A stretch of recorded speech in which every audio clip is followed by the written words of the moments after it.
Out in space, Vegeta, Nappa, Raditz, and Tarble have been working for Frieza loyally. Just like in What If Frieza saw Vegeta's potential, the Saiyans are very loyal to Frieza and go about doing their own thing, but report back to Frieza after missions. Meanwhile, on a remote planet, Bardock and the surviving Saiyans have been planning a coup on Frieza for years. They've been going about and destroying small Frieza planets and capturing soldiers to help them in their cause. The number one cause they've been trying to accomplish, though, is recruiting Prince Vegeta.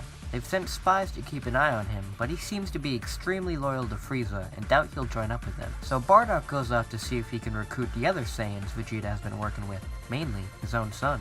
Since Raditz has insider info about Frieza's life, Bardock secretly visits him while nobody else is looking, tells Raditz that it was actually Frieza who destroyed planet Sadala, and that there are many more Saiyans alive. Raditz is beyond happy to learn that his father is alive, and after Bardock leaves, Raditz tries to run off to follow him, but Tarble finds him and stops him. Tarble is curious to know where Raditz is going, and Raditz just tells him not to trust Frieza, and he departs. Tarble is curious and reports to his brother that Raditz is gone. Vegeta thinks Raditz just ran off to go get his sister like he was talking about, and is angered that he didn't check in with Frieza first. Vegeta, Nappa, and Tarble report into Frieza, apologize for Raditz just flying off, and ask if they can go to Earth to retrieve him and his sister. Frieza is curious about more Saiyans on Earth, and allows them to head off to retrieve Raditz. Raditz arrives on new planet Sadala, and is able to give a lot of intel on what Frieza's schedule is and future plans that he's had for the Saiyans. This information is an amazing breakthrough for the Saiyans, and they come up with ideas to stop these plans and recruit more Frieza soldiers to overthrow Frieza. Raditz also tells Bardock that he believes his sister is still alive on planet Earth, and asks if he can go to recruit her, since she may have gotten more powerful and can help them.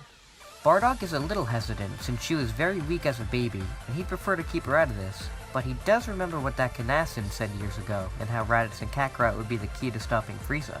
Bardock decides that Raditz should stay here and continue with the intel about Frieza while he goes to retrieve his daughter himself.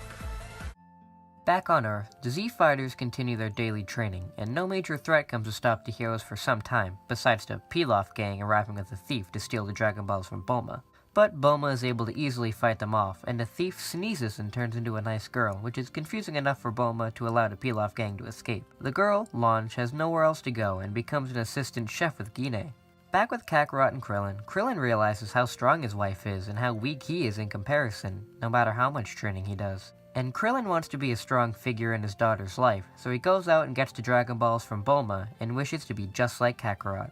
This wish works a little too well, however, and Shenron manipulates Krillin's genes and he grows a full head of hair and a tail. Krillin is now a Saiyan. Krillin is super confused and didn't expect this to happen to him, and he sheepishly returns home and tells his wife what he's done and how sorry he is by cheating the system. Kakarot just laughs and says that it's so cool that he can be a Saiyan too. Of course, the other Earthlings are super mad at Krillin for cheating and wishing to become a Saiyan.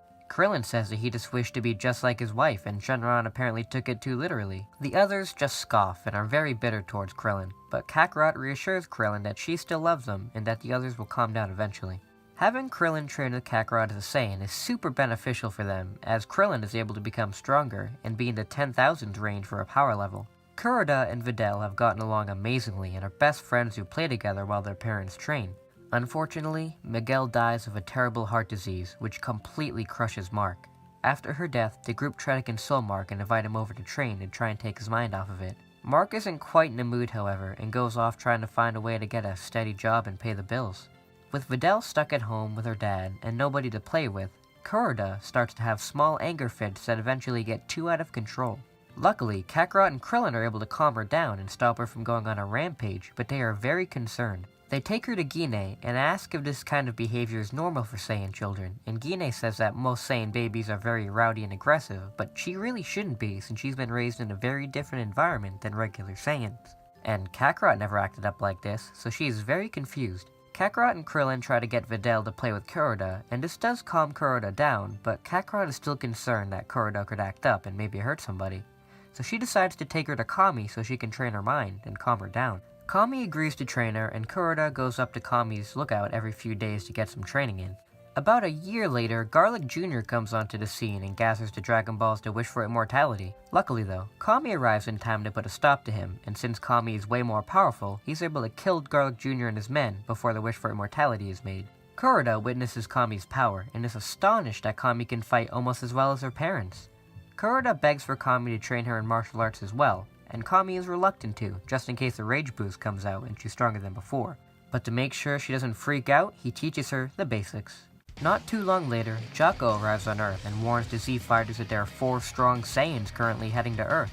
Gine is confused as when she went to the future, only Vegeta remained, and is scared that there are others who might be as strong as him, coming to wreck their world. Gine realizes that if the Saiyans are coming, then Frieza might be on the way not long after as well, so she decides that it's time for her to step up to the plate and help defend the Earth from her people. She takes Kakarot and the two head into the hyperbolic time chamber so Gine can train for a year and a day. Unfortunately, Jocko miscalculated and Vegeta, Nappa, and Tarbell arrive only a few hours later. The Z-Warriors are all already gathered in one place, so it's easy for the Saiyans to go and find them. Vegeta demands to know where Raditz and his sister are, but the group has no idea who Raditz is. Vegeta is tired of them playing dumb, and the Saiyans go in for the attack. Okay, now it's time to get into the power levels of everybody, so we know how they compare. Since Frieza has allowed Vegeta, Nappa, and Tarbell to train over these years, Vegeta is at a power level of 22,000, Nappa is at a power level of 15,000, and Tarbell is at 5,000. The Z-Warriors levels are at around 8,000 each, with Krillin being around 10,000. Tarbell is taken out early on by Roshi, but Nappa and Raditz are out of the group's league. Vegeta just hangs back and lets Nappa have all the fun, and Krillin is really the only one with a fighting chance. Luckily, the group have developed teamwork skills over the years and are able to slowly wear down Nappa, while Krillin and Bulma go in as the stronger attacks. Vegeta notices Nappa is wearing down and decides to step in by killing Chaozu. Tien is enraged at the death of his best friend and attacks Vegeta, but Vegeta immediately wipes the floor with Tien and beats him up to the brink of death. Krillin, Roshi, and Bulma try to save Tien, but Nappa is busy keeping them fighting him. Right before Vegeta is able to finish Tien off, Mark appears and instantly knocks Vegeta away in the blink of an eye.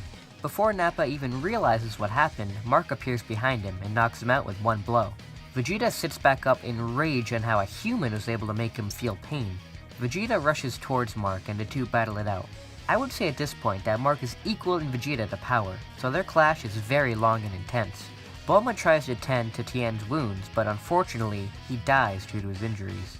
Vegeta is enraged on how a human is able to keep up with him blow for blow, and he decides to unleash his fake moon and he transforms into a Great Ape. Before Vegeta even has time to unleash his fury, he is surprised to see another human transforming as well. Krillin begins to grow in size and his tail pops right out in full view, and he also transforms into a Great Ape. Vegeta is stunned since he didn't believe that there are any other Saiyans here, but he doesn't have time to think since Krillin begins to go on a rampage. Mark is able to get Bulma and Roshi out of the way as he watches Krillin battle it out with Vegeta. Unfortunately, Krillin has no idea how to control himself as a Great Ape and is just swinging wildly. And unfortunately for the humans as well, they have no idea that the tail's the weak point since they've never had to deal with a Great Ape before, so they're just dodging and getting out of the way to avoid the huge clash. Luckily, Jocko knows how to deal with the Great Ape, and he is able to sneak up behind Vegeta and he blasts off his tail with his ray gun.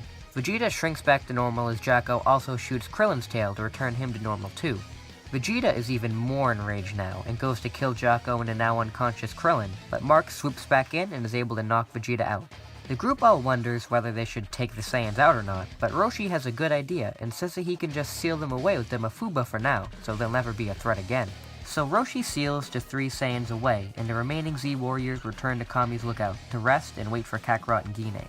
Suddenly, they sense a huge power just arriving on the planet and realizes that this is the 4th Saiyan that Jocko talked about, and he is heading here now. Bardock appears at the lookout and asks where Kakarot is.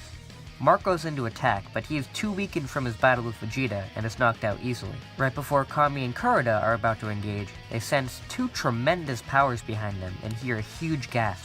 Bardock's mouth drops as Gine mutters, "Bardock?" And of course, that's where we're going to leave it for right now. Hope you guys enjoyed this one, and I'll see you all next time, until we meet again.